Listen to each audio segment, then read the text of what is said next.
Welcome back, and in the last video we looked at some examples, and just a reminder, we talked about the telescoping, or a telescoping series at the very end. So that one was very nice. In this video we want to look at some series theorems and properties, and so one series that we often encounter as a result of our work with sequences is the harmonic series, and we would again talk about the 1 over n as the harmonic sequence. But anyway, when we look at the harmonic series, is this convergent or divergent? And we might have some experience with, thinking about this in an improper integral form, and so you might have some insight because of that. But this one ends up being, well, I'm not going to spoil the answer. So we know that the limit of the sequence, right? If we look at this and call this an approaches 0, so we would say that the sequence an is convergent, right? So then that fits the first part of our definition for convergence, right? What about the second part? If we look at the partial sums, S1, S2, S3, this is 1, and then this is going to be 1 plus a half, and then 1 plus 1/2 plus 1/3, okay, and I mean we can find all these. This is 3 halves, and then this one, let's see if we get this into 6, so that would be 9, and then we have 2 more, so we have 11/6, and then S4, I mean we can go on with all this, but this one, the limit, as we look at the limit of the partial sums, these actually end up diverging. Okay, so this series is actually divergent. And you probably just heard my phone go off in the background. The joys of saying series while you have an iPhone. Fun times, let me tell you. Anyway, so nice little thing to have in our back pocket. The harmonic series ends up being divergent. Okay, so this is divergent. Okay, now what can we say about convergence? What are some other things that we can say? Well, we can say that if a series is convergent, right, then we have to have the limit of the sequence, or the limit of the corresponding sequence is 0. And that makes sense. That was one of our definitions of convergence. Like, we have to have that, and we have to have the limit of the partial sums be finite, and then we can say that the series is convergent. But it actually allows us to go backwards and say something about the sequence. Okay, so proof. This one's short. Assume that the series is convergent. Okay, that's our hypothesis. Okay, so then what does this mean? This means that SK,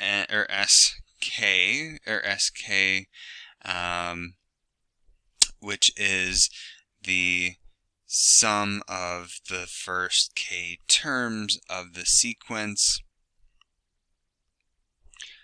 Let's see, an is finite, and the limit as k approaches infinity of sk is s. Okay, and similarly, right, we can also say the limit as k approaches infinity of s sub k minus 1 is s. It's just a technicality, right? But then, here's the thing why this is so useful, right? Whether I'm looking at the sum of the first k terms or the first k minus 1 terms, they both have this limit s. So then if I take their difference, if I take the difference of sk minus sk minus 1, right, that difference is the ak term. Okay, so then I can also say that if I'm curious about this limit, right, the limit of an, right, I want to know what that is. I can say that this is sk minus 1. Oops, let's get my notation right. Limit as k approaches infinity of sk minus sk minus 1, and then I can separate those by limit properties and yada yada yada, get 0, okay? Because it'd be s minus s, okay? And so that's going to be our proof.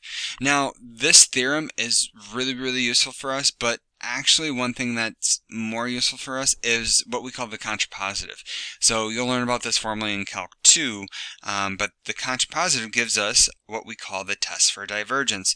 If we have the limit of the sequence is not 0, or is infinite,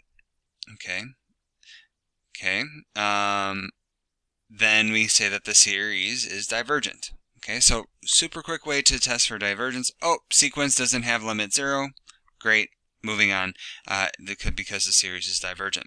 Okay, so the last couple theorems allow us to maybe provide a little bit more insight into sequence and series and their connections and convergence and divergence. Another thing that is going to be useful for us is this kind of theorem. The book separates it into two things. I put it into one. I call it the linear operator theorem. And so this says if we have two convergent series. Now, this is an absolutely critical hypothesis. You need to have two convergent series. If you don't have these, then it doesn't work. If your series are convergent, so again, prove it any way you need to, but you need to have these as convergent series. Then if you have a constant inside, the constant can come out front, and if you have a sum or difference of two sequences inside the series, you can separate it into two series with their corresponding sequences. Okay, so a nice example here is this. Now normally you would want to say that this is just, oh, we can split this up, right? 3 to the n over 6 to the n plus series n is equal to 1 to infinity, 2 to the n over 6 to the n. Now, yeah, I mean, this ends up being okay, but you have to stop and think of this definition, right? You can only do this because you have two convergent series, okay? If instead of a 2 I had like an 8, well, then this is not going to be true. I can't say this is 8 to the n over 6 to the n, okay? Not true because I need convergent sequences, okay? Or series, I'm sorry. Okay, anyway, at the end of the day, we're able to do this because they're both series independently are convergent infinite geometric series. So then, as a result, I can say the first one is going to be 1 over 1 minus 3 over 6 plus, and then the second one is going to be 1 over 1 over 2 over 6, and at the end of the day, when you add these up, you get 7 halves. Okay, you can double check the arithmetic in between. Okay, so now again you might want to try the splitting up idea. So this would be the series n is equal to 1 to infinity of 3 over 5 to the n plus series n is equal to 1 to infinity 2 over n. But well, we made an absolutely critical error. This is not true because this, my friends, is 2 times the harmonic series. So this is a divergent series. Okay, so this one doesn't work. But does that necessarily mean that this whole thing is divergent? Well, that we don't know.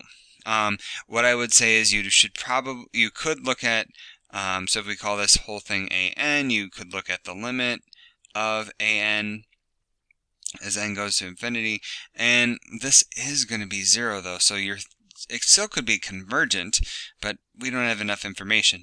So that's where we would need to look at the limit of the partial sums. Now I'm not going to do that in this video, but you could, and the limit of the partial sums might provide you some insight. My intuition says that 2 over n, we're going to continually get larger, so this is going to be, and this is the limit of the partial sums isn't going to exist, but I challenge you to show that.